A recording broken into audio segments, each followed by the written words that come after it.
If you're ready to explore the Hebrew roots of your Christian faith, then grab your Bible and let's get started.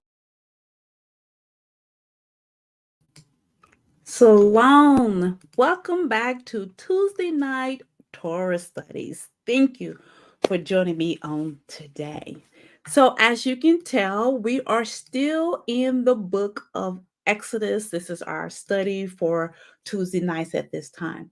Now, since we started the book of Exodus, starting from Exodus chapter 4, we have been dealing with this hardened heart, not only from Pharaoh, but from Yehovah's people themselves. Remember, they do not want to hear from Moses. They do not want to receive anything that Moses is saying to them.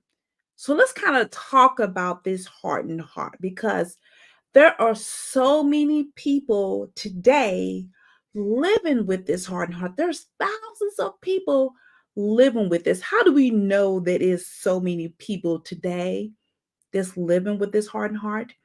Because one thing that we notice by reading the scriptures is that the people with this hardened heart, they struggle with repentance. Some people may even start calling them, some people call them stubborn. They refuse to listen. They refuse to change.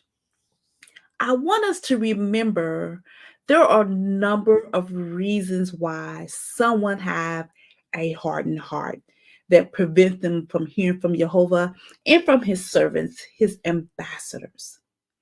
Some of the reasons could be past hurts, past pain, anger, disappointments, a number of different many reasons. And some of it is because of unforgiveness. And trauma also can be a part of that. However, at some point, for those that we know that are around us, our loved ones, our friends, people that we run into, we need to pray for them. We need to pray that Jehovah will help them. He will give them a clean heart, give them a heart for Him, us. We ourselves, we need to pray for ourselves so that they will be able to receive from Him instead of living their lives in their own eyes. There are many scriptures that encourage people to get wise counsel, to discourage from living, you know, what's in their own eyes, what they feel that is right, because that road leads to death. And some people think about this death as spiritual, but I see it as a whole package, because a hardened heart is stress. I mean, it causes high blood pressure, it causes anxiety, all sorts of physical and mental health concerns. This is why I'll usually point people to the book of Proverbs for this wisdom, this wise counsel, because that entire book of Proverbs, it is written to tell us, lead us, encourage us to walking in wisdom and following the instructions of Jehovah. And it help us um, to follow the instructions to prevent that even hardened heart. And it expresses ways if we don't follow his way. It expresses what happens to us if we do not follow the instructions of Jehovah. Today, we're going to continue that journey of hardened hearts. Now, just to give you a clue, this hardened heart issue, it goes long past the book of Exodus. Welcome to Reconcile the Kingdom, where we're working towards growing in a harmony of the whole word of truth. My name is Patrice Robinson. I greatly appreciate every last one of you who's able to join me on this live premiere. And of course, those who will be joining me on the replay. I always want to take the time out and thank all my returning subscribers, all those who support this ministry. I want to thank you. I want to take the time out and say, I appreciate you. Now, new subscribers, Welcome to the family. Thank you for your support. Thank you all for joining me on this journey and in this ministry. Greatly appreciate you. All visitors, thank you.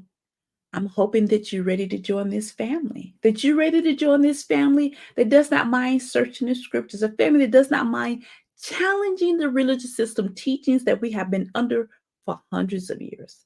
A family that is open to being a lifetime committed student of the Bible. A family that's ready to explore the Hebrew roots of your Christian faith. And it is really easy to join this family. All you have to do is hit that subscribe button below. And don't forget the bell, because the bell most definitely lets you know when I'm live, any updates, or any announcement that will be coming from this ministry. I greatly appreciate that. Now, that's not the only way that you can support this ministry. You can support this ministry easily by making comments in the comment box. Sending those respectful comments, even if you don't agree, send those. Share the link, because of you learning something, someone else learning something. And thank you for all my returning subscribers who share the link. All the new subscribers, jump in and share the link to your loved ones, your friends, and the visitors. I encourage you that too. If you're enjoying the biblical content that I do share with you, give me a thumbs up. That thumbs up goes a long way. It most definitely let YouTube know that they need to send the ministry out to more people. Follow me on Facebook, Instagram, and of course, Pinterest and Spotify and YouTube podcasts. Now, let's talk about this digital online shop. Now, if you follow me on Facebook, in the community tab in the YouTube channel, Instagram, and Pinterest, I have sent the message out. The digital online shop will be officially, the platform that I'm using has been officially purchased, and it will be closing shop, transferring to the new platform on January 31st is my deadline. But I have put a for sale 60% off everything in the digital online shop until the 28th at noon, because that's when every parts of the shop closes, the rest of it that I have to do. I have to find a different platform to use, and I am looking into a couple of them because I don't want any increase in any prices. I want everything to remain the same. And so I'm looking into that.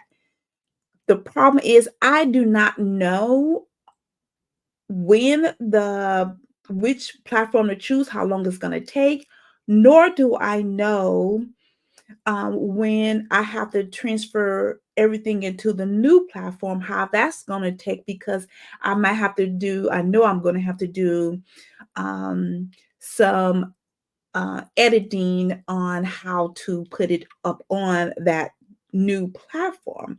In other words, I do not know how long it's going to take from one platform to another process.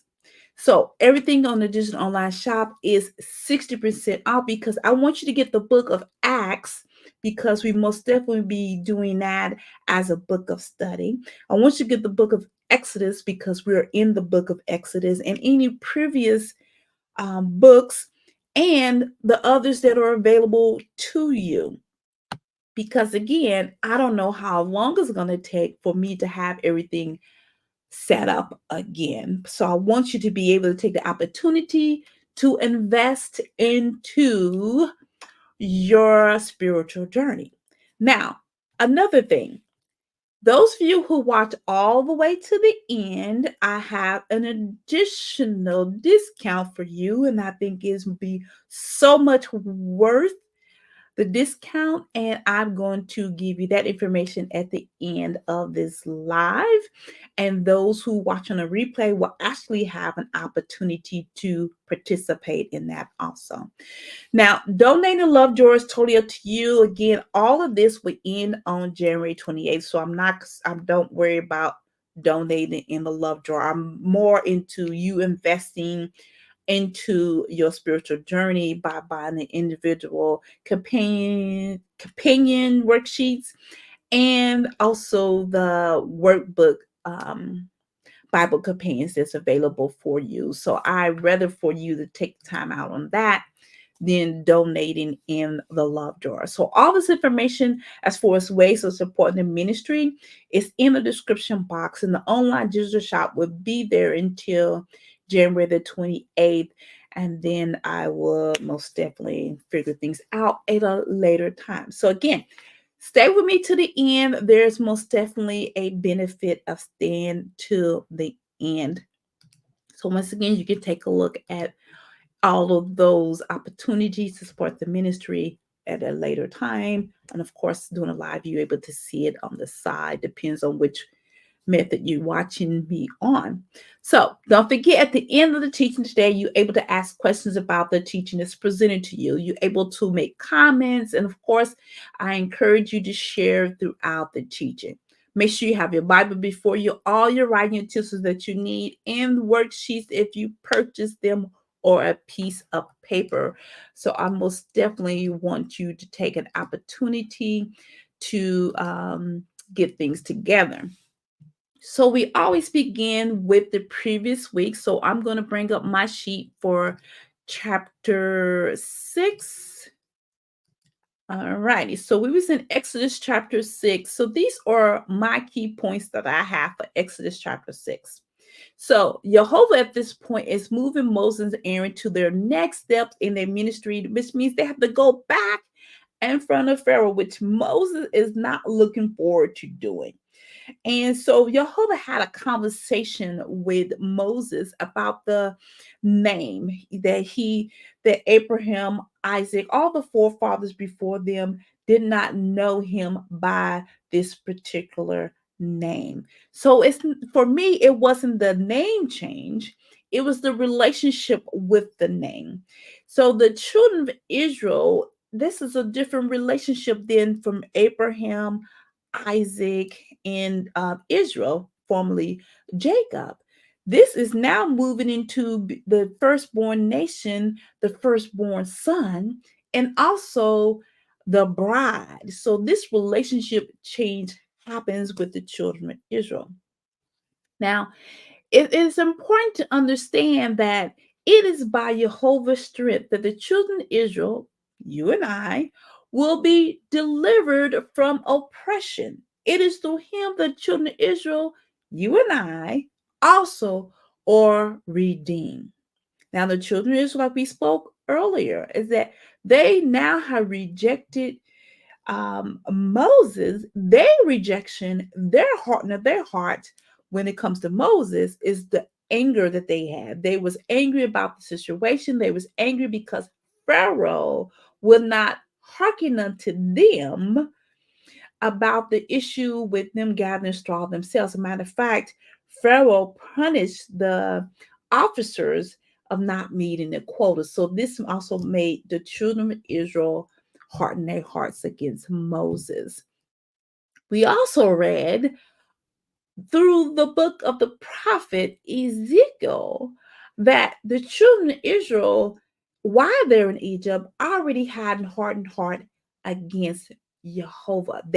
Because they did not want to let go of their idols. But it's by his mercy and his grace that he didn't punish them at that point. Right now, he's trying to show himself strong and pass judgment on Egypt. And he's going to deal with them on a totally different level.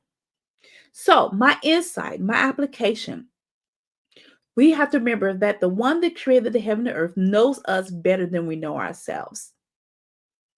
This means when he called us, that we allow him to lead us, even in our struggles. Moses complained about his speech. Many people can make a complaint of why they should not be ministering. And some people are concerned about their worth, but we should not be concerned about our worth, because it's not because we're worthy that he called us. He called us through his grace and his mercy. And so what we have to do is accept that calling and be the servants that we're called to be. Now, in this sheet that I have before you, I have my word study, I have my cross reference, and I had no questions at this point from Exodus chapter 6.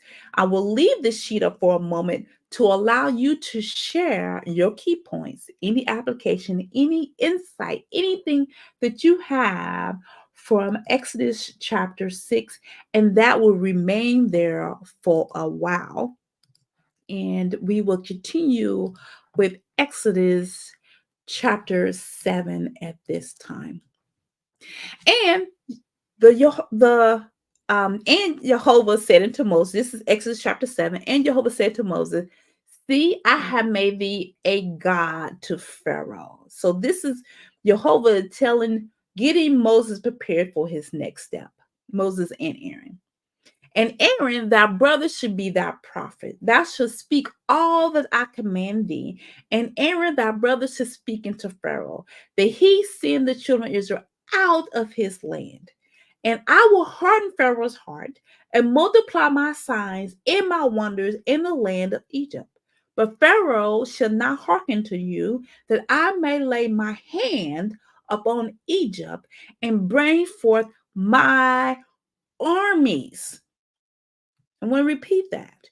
And bring forth my armies and my people, the children of Israel, out of the land of Egypt by great judgments. And the Egyptians shall know that I am Yehovah when I stretch forth my hand upon Egypt and bring out the children of Israel from among them. And Moses and Aaron did as Yehovah commanded them, so they did. And Moses was fourscore years old, 80, and Aaron fourscore 3 years old, 83, when they spake unto Pharaoh. Now, when you look at those ages, I just thought about this. When you think about the ages between Moses and Aaron, so that's just 3 years age difference. Moses being 80 and Aaron being 83. So that would make Miriam older than both of them because she is the one that followed the ark that Moses was in all the way to Pharaoh and Pharaoh's daughter, and then went to get her mother, their mother, to nurse Moses. I just thought about that in my head that Miriam is the oldest of the three. Just thought about it. Wanted to share that. The first question out of this passage that many people are faced with is why Jehovah chose to harden Pharaoh's heart. So now we're going to have to think about this. Think about the introduction that Moses and Aaron had when he went to Pharaoh. Pharaoh's heart was already hardened. He was already rejecting, already ignoring, did not want to heed the call, did not want to release Jehovah's people. He had no regard on how he was treating the children of Israel. So the call to release his people was not going to happen. He didn't care. Now, if you go a little bit further back, we will read about what Jehovah told to Abram before his name turned to Abraham in Genesis chapter 15, verse 13 through 14. Then Jehovah said to Abram, now for certain that your descendants will be strangers in a land that is not their own, and they will be enslaved and mistreated 400 years. But I will judge the nation they serve as slaves. Afterward, they will depart with many possessions. So Egypt at this time is being judged for enslaving and mistreating the children of Israel. So this heart issue was there long before the Pharaoh that we're reading about was even born. And of course, we read it before that Yehovah have mercy on whom he wants to have mercy, and he hardens whom he wants to harden. We reread that. That's in Romans chapter 9, verse 18. Let us not forget, Yehovah is fully aware that Pharaoh would not listen. He actually prepared Moses, Aaron, and the elders of this very fact. Now, Yehovah made Moses a god. We read about this. He made Moses a god before Pharaoh. And he made Aaron a prophet because Yehovah was speaking to Moses, and then Moses would speak into Aaron, the prophet.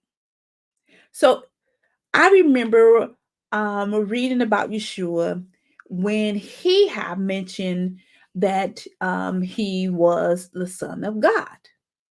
The people of his day, the religious leaders of his day, struggled with hearing that. But we know, according to the writings in the book of Psalms, it clearly say that we are the sons of Elohim. And you'll find that in Psalms 82, verse 6. It says, I have said, you are gods. You are all sons of the Most High. So the religious leaders of his time, Yeshua's time, they had struggled with that, but they was quick to say that he was casting out devils by Beelzebub, a god of the dead, the underworld, because he was casting out devils. Matthew chapter 12, verse 24, it says, but when the Pharisees heard this, that he was casting out devils, they said, only by Beelzebub, the prince of demons, does this man drive out demons. You remember when he said that? Because remember, a kingdom divided is unable to stand. And so they said that he was doing that. And of course, he said, what are your people are doing? And when they do it. But what amazed me about this passage, this discussion, is that they believe that he was using the power of the devil to cast out the devil, but not willing to see that these people were set free, that this power came from Yehovah, doing the work of Yehovah. I just find that interesting. Verse 8 of chapter 7. And Jehovah spake unto Moses and unto Aaron, saying, when Pharaoh shall speak unto you, saying, show a miracle for you, then thou shalt say unto Aaron, take thy rod and cast it before Pharaoh, and it shall become a serpent. And Moses and Aaron went into Pharaoh, and they did so as Jehovah commanded. And Aaron cast down his rod before Pharaoh and before his servants, and it became a serpent. Then Pharaoh also called the wise men and the sorcerers, now the magicians of Egypt. They also did in like manner with their enchantments, for they cast down every man his rod, and they became serpents. But Aaron's rod swallowed up their rods. And he hardened Pharaoh's heart, that he hardened not unto them as Yehovah has said. So Pharaoh didn't hearken unto Moses and Aaron. As we read in this passage, that Yehovah continually prepared Moses and Aaron for the next meeting with Pharaoh. Each time, Yehovah was preparing Moses and Aaron. So now, what we have, Aaron, not Moses, but Aaron, throwing down his staff, and Aaron's staff turned into a snake. Then we have the sorcerer, the magician, the wise men of Egypt, being able to do the same thing. But Aaron's snake was able to swallow them all, which shows that Jehovah is more powerful. Pharaoh didn't pay attention to that anyway because his that's why he called his musicians. He's like, I've seen this before. Let me call my musicians out here to show you. I've seen this before. Then his heart was hardened because he's seen that Jehovah hardened his heart because he's seen that Jehovah is more powerful, was able to swallow those rods that his people have brought. Verse 14, and Jehovah said to Moses, Pharaoh's heart is hardened, and he refuses to let the people go. Let thee unto Pharaoh in the morning. So getting them ready for the next morning. Lo, he goes out into the water, and thou shalt stand by the river's brink against he come, and the rod which was turned into a serpent, again, the rod which was turned into a serpent, thou shalt take it in thy hand, and thou shalt say unto him, Jehovah Elohim of the Hebrews hath sent me unto thee, saying, let my people go, that they may serve me in the wilderness. And behold, here throw to thou wouldest not hear. Thus said Jehovah, in this thou should know that I am Jehovah. Behold, I will smite with the rod that is in my hand upon the waters which are in the river, thou shalt be turned to blood. And the fish that's in the river shall die, and the river shall stink, and the Egyptians shall not drink the water of the river. And Jehovah spake unto Moses, saying to Aaron, take thy rod, that's that same rod that turned into a serpent in front of Pharaoh and the magicians, they swallowed all of the magicians' rods, and stretch out thy hand upon the rivers of Egypt, upon their streams, up on their rivers, up on their ponds, upon all the pools of water, that they may become blood, and that there may be blood throughout the land of Egypt, both in vessels of wood and vessels of stone. That is a lot of blood. Again, Jehovah was getting Moses and Aaron ready for the next morning. They're going right back in front of Pharaoh again. This time is why he is in the river, probably bathing or whatever he does at that time, because Jehovah knew that he's going to be there. I'm sitting you straight there.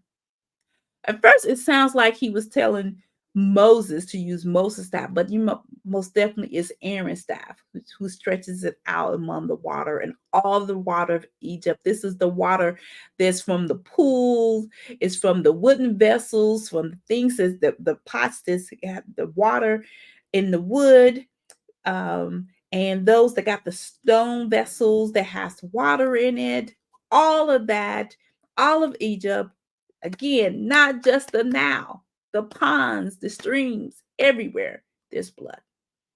Now, this most definitely would kill the fish and made that foul stench in the land of Egypt, which makes me think about the time that the Pharaoh decided that all the Hebrew males should be killed and thrown into the Nile River. Can you imagine what that smell, what that would have did? You know, just just thought about that. That would have caused a lot of issues at that time. So Exodus 7 and 20. And Moses and Aaron did so. They did exactly what Jehovah said as he commanded them. He, Aaron, lift up the rod and smite the waters that were in the river in the sight of Pharaoh, in the sight of his servants. And all the waters that were in the river were turned to blood. And the fish that was in the river died. And the river stank. And the Egyptians could not drink of the water of the river. And there was blood throughout the land of Egypt. And the magicians of Egypt did so with their enchantments. And Pharaoh's heart was hardened, neither did he hearken unto them. as Jehovah has said. And Pharaoh turned and went into his house. Neither did he set his heart to this also. Now, Pharaoh's heart was hardened because he was able to see the magicians do the same thing. And all the Egyptians did around about in the river of water to drink, for they could drink of the water. They could not drink of the water of the river. 7 days were fulfilled after Yehovah had smitten the river. Now, what I'm hoping that you are paying attention to when it comes to chapter 7 is that the work of turning the water to blood was done by Moses and Aaron. Nothing was done just by Moses, and that information we have to get out of our head. It was always Moses and Aaron together. Then we have this magician that has the ability again to turn the water to blood. But one thing they was not able to do is to reverse the water that turned the blood back to water.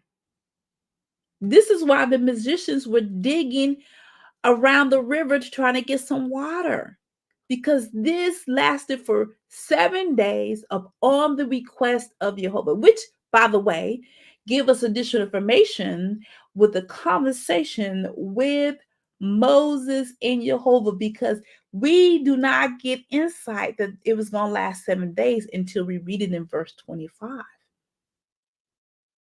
So what we have going on in verse 7, Aaron's rod turned to a serpent and defeats all of Egypt's serpents. Top of destroyed the Egyptians, magicians. And we have the first plague of the water turning into blood.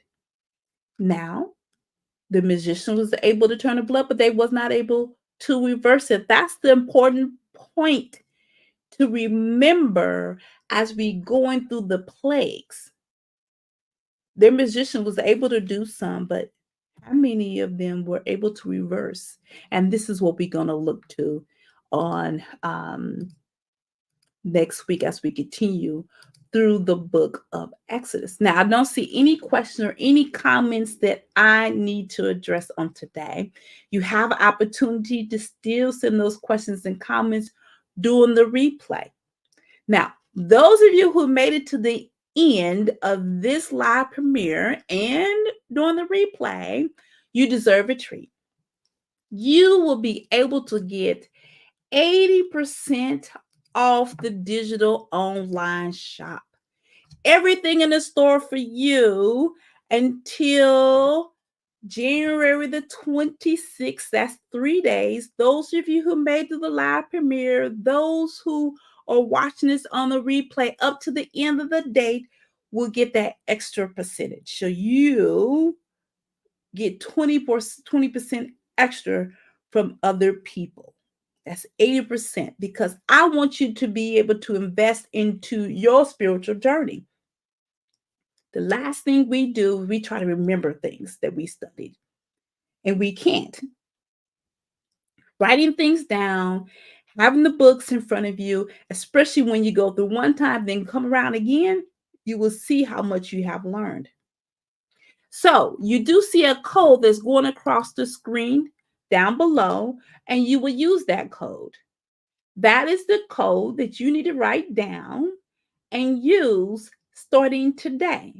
I already checked to make sure that that is has started. Actually started at 6:00 p.m. So you can go ahead and download a lot of materials, because I really want you to get the book of Acts, because we'll be doing that after we finish what Yeshua had taught. Those companions are available to you. So most of this stuff is going to be less than $5. Some of things going to be less than $1. Some things going to be less than $2. I know when I had the 60% for the book of Acts, that was like $3.60. So just imagine when you go in the store with this 80% off. So please Use this time to invest into your spiritual journey, just like you invest in everything else in your life. I hope you learned something today. So don't forget, before you exit out of here today, hit that subscribe button and give me a thumbs up. Join me on Saturday at 10 o'clock a.m. for we in episode number 4 on what did Yeshua teach, what Jesus had taught. We will go through that versus all this is just learning the difference between the Hebrew roots and the Christianity teachings. And this is important for us to know because we dig deep, lot deeper on this channel. As always, man does not live by bread alone, but man lives by every word that comes from the mouth of Yehovah. I pray that you have a blessed rest of the week, and I cannot wait to see you on Saturday at 10 o'clock a.m. And please use your code to invest into your spiritual journey. Have a blessed rest of the week. Thank you for joining me on today.